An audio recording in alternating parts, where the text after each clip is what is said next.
Mula nung matapos ng 2 linggo mula ng SONA, binuksan na natin yung sumbong sa Pangulo website para makareport ang taong bayan na diretso sa akin.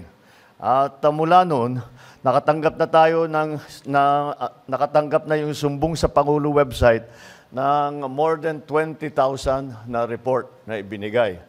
Kaya't marami po sa ating mga naimbestigahan na ay hindi po namin malalaman kung hindi nyo sinumbong sa amin.